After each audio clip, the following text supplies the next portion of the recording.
On behalf of the United States and our partner countries and organizations, I welcome you to this important and timely event on human rights and democracy in Venezuela. I want to thank our moderator, Sarah Cleveland, and guests who are participating in today's panel. For those with roots in Venezuela, in many cases it takes tremendous bravery to speak out against what is happening there today. We are very grateful for your voices. Charles Malik, one of the earliest advocates of human rights at the United Nations, understood both the moral and the security dimensions to human rights. To him, anyone concerned about peace and security had to be concerned with human dignity. Malik said, quote, "There is a peace that only cloaks terrible inner conflicts, and there is a security that is utterly insecure." It seems to me this is a snapshot of the description of Venezuela. For years, what has passed for peace in Venezuela has masked horrendous inner suffering. Venezuela's security has been utterly insecure because it has been purchased with the human rights and self-determination of its people. Today, we are seeing the inevitable result. Starving and repressed citizens have taken to the streets, and the Maduro regime is responding with violence. The situation is so serious that the Security Council met in May to do something it doesn't usually do: put the spotlight on human rights violations, and in this case, Venezuela. I pushed for the meeting because I agree with Malik. There is no greater indicator of impending conflict and instability than a regime that fails to uphold the most basic human rights of people. Some of my colleagues in New York disagreed with me. They argued that the Security Council is a place to consider peace and security, not human rights. I completely disagree. Human rights should be considered in every UN forum, but regardless of whether one agrees that the Security Council is the right place to discuss human rights in Venezuela, no one can disagree that the Human Rights Council is a fitting place for this discussion. The Venezuelan government is in the midst of destroying human rights and democracy in Venezuela. It is conducting a campaign of violence and intimidation against unarmed demonstrators, businesses, civil society, and freely elected political opposition. Since April, when demonstrations became a daily occurrence, more than 60 people have been killed, more than 1,000 have been injured, and nearly 3,000 have been detained, including over 300 civilians who are being charged criminally in military courts. Instead of respecting the authority of the Venezuelan National Assembly, that is, respecting democracy, President Maduro has called for a constitutional assembly. It will supposedly be tasked with rewriting the Constitution to calm anti-government protests and pave the way for regional elections. But the Venezuelan regime is fooling no one. Recognizing that its grip on power has slipped, it is trying to yet again change the rules of the game to maintain its power, privileges, and protections. Most recently, Maduro has begun the process of withdrawing from the Organization of American States, turning his back on the principles of democracy and self-determination in the Inter-American Democratic Charter. And the government continues to hold opposition leader Leopoldo Lopez and many others in prison in violation of the rule of law and freedom of expression.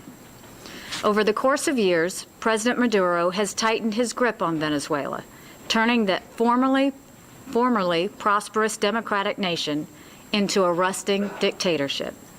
His actions have not just been crimes against Venezuela's economic and political institutions.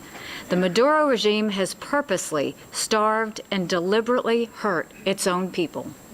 No story better illustrates the results of the campaign to deny the basic human dignity of the Venezuelan people than the story of Ashley Pacheco, as reported by the Associated Press. She was 3 years old when she fell and scraped her knee in Caracas. It was a typical childhood injury. But when her leg began to swell and she developed a fever, her parents tried to take her to the hospital. As her fever rose, they tried 3 different facilities. But an estimated 98% of medical supplies and 85% of drugs are not available. Short on supplies, doctors, and beds, no hospital could take Ashley. By the time her leg had swollen from her toes to the top of her thigh, they found a hospital that could take her. Some patients had to share beds, and stray dogs wandered the halls. But Ashley was lucky to be admitted. The doctors diagnosed a staph infection. Ashley desperately needed antibiotics. But the hospital supply was gone, and the Maduro regime has refused to allow humanitarian aid. So her family was forced to search hospitals, pharmacies, and the black markets throughout Caracas for these life-saving drugs. When Ashley's swollen leg reached the diameter of a dinner plate, the doctors said she needed surgery. Only two of the hospital's 27 operating rooms were functional. 150 children were waiting for surgery. For 2 days, Ashley's mother was forced to deprive her 3-year-old of food and drink to keep her stomach empty in case an operating room opened up. Before she left the hospital, Ashley developed 2 more life-threatening infections. Each time, her parents had to desperately search for the medicine she needed, maxing out their credit cards and selling their belongings. To treat her final infection, they found medicine through tragedy. The boy in the room next door had died from the same infection. His mother donated his unused medicine to Ashley. Ashley eventually got out of the hospital. Her heart is scarred from the infection, and she will need further surgery to avoid congestive heart failure. But she is one of the lucky ones. She lived.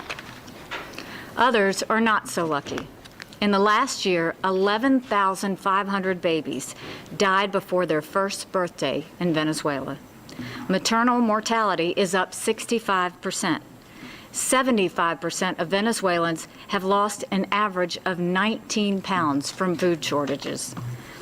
This is an economic, political, and humanitarian crisis that demands the world's attention.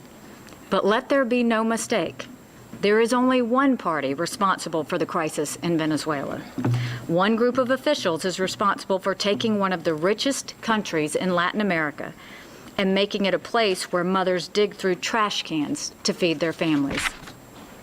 One government is responsible for transforming a model healthcare system into one in which children are lucky to escape death from scraped knees.